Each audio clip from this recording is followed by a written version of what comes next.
Pasuk Dalet, lo yitame, lo yitamo, bal bamo, leichalo.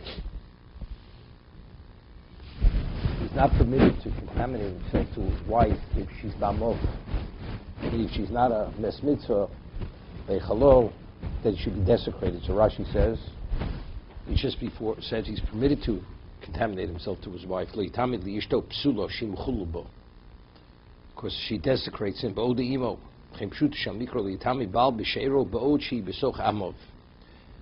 does that mean? She's not a mitzvah. He's not permitted to contaminate himself to her. The wife who desecrates him.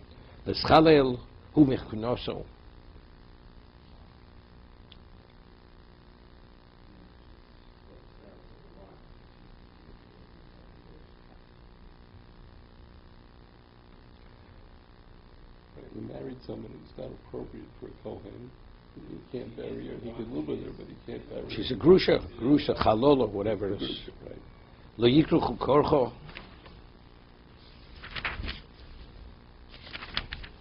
Rosham upasukom lo yigalechu. They're not permitted to make a korch that's a bald spot. Upasukonim, and they're not permitted to destroy the corners of their face. Ubivsoram yisru sorotas. Three things: the bald spot, destroying the corners of their face, and lacerating themselves. Bivsoram yisru sorotas. Rashi loyikru korcho almes. It's specifically almes. How do we know this? We'll see. Look off Yisrael al kach. Even a non-Kohen. Why is this specifically speaking about the Kohen? El lefishenem Yisrael beinei nechem. Yochel yichayev al kol harosh. Yochel yichayev al kol harosh Talmud lomar berosham. By the Kohen. So the Yumlu Yisrael mekohanim Gzer Shava. We have Gzer Shava nemakan korcho, and Yisrael korcho makan kol harosh. Just as the Kohen, wherever you make this bald spot, it's for grieving. It's Torah violation. Just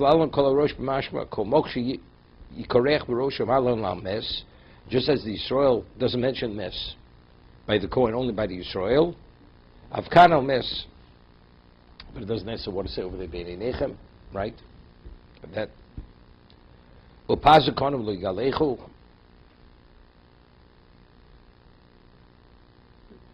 He's talking about hair on the head. To pull out the hair. Exactly. So you said Einechem? No, but it says Einechem by Yisrael. We say we learn from the Gzer Shava that it's not limited just to the front of the head; it's anywhere on the head. Anywhere, right? So I'm saying after the Gzer Shava, but the Torah still writes Einechem over there by Yisrael. I need the Gzer Shava that Einechem is not limited to just the beginning of the head; it's anywhere in the head. So how do we interpret Einechem? So over there, I think it says that it's not on the face. What if you pull out the hair from your face? Okay. There's no prohibition because that's not on the head. The face is not the head. Says lo sashchis.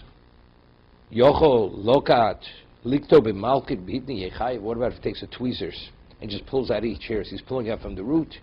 But factually, maybe b'chayiv.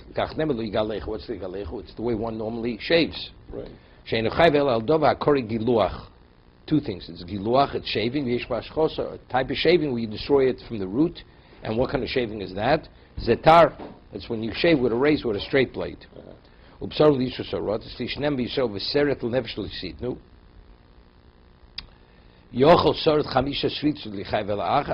even if he lacerates himself 5 times, maybe it's only one love. Talmud lomar yisru sorotes. What is the reiteration?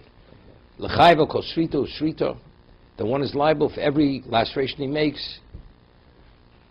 Of course, say lo yisr to. What's the sorotes? The word sorotes is superfluous. Lo yisr to. Sorotes lo yisr. You shouldn't lacerate yourself. So what's the consequence of a laceration?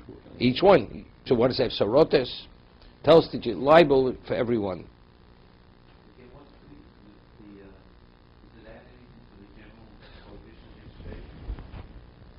No, this is not shaving. Lo yisur sorot is not shaving. That's lacerating yourself for the dead. But a Matzora can use the razor for the body. What? Mitzora.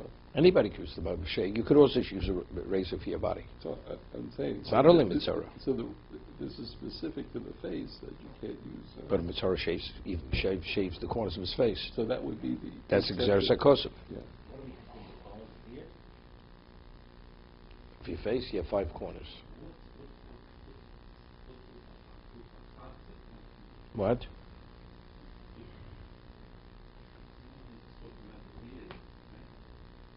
No, Pasukom lo yigalechu. Surat is anywhere on the body. Bipsara on your flesh. The laceration is anywhere on the body. To express one's grieving. K'doshim yu le'elokeim. V'lo yichalo shem elokeim. They have to be sanctified to Hashem. They should not desecrate. Ki es ishi Hashem lechem elokeim him akrivim. Because ishi Hashem, which is lechem elokeim, they bring clothes. They sacrifice kodesh. Rashi, Kedoshim yu, kal korchem yagdishim bezdin b'kach.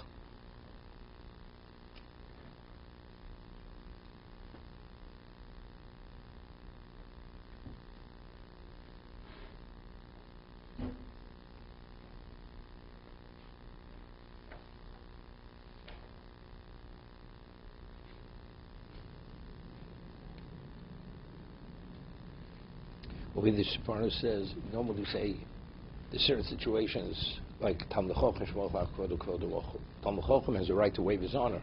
The Times of Kohen could also waive his honor. What about if the waiving of the honor is disgracing Hashem? He's not permitted. You know, people they want to abdicate the kuna. I go to a cemetery. There were such rabbis. I'm willing to pass on it. I'm abdicating it. I don't want to be the Kohen. He wanted a position, so you should be able to say eulogies in in the cemetery. There's no such thing. Why? Because that is lo yichalo shem elokeim. That's what the Sephara learns. If I want to honor you, similarly, I have a right to waive my honor. He doesn't have the right to waive his honor. That you have to honor the Kohen is to honor Hashem.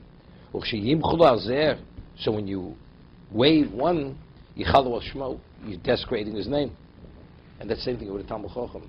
Side, there's a famous tshuva sponsor that when we say Talmid Chochem, that's only honor. What about disgrace? You're willing, you said, it's okay, you can disgrace me. That he has no right. Honor, you have a right to waive your honor. But if waiving the honor, you're disgracing the Torah. Torah is being disgraced, that you have no right. A Kohen could be mochus covered. Let's say a Kohen, you're supposed to acknowledge him. He has a right to the first pick, right? He has a right to waive his honor. What about if you say to the Kohen, tell men we take out the garbage. So it's already, that's something, it's more than waiving the honor.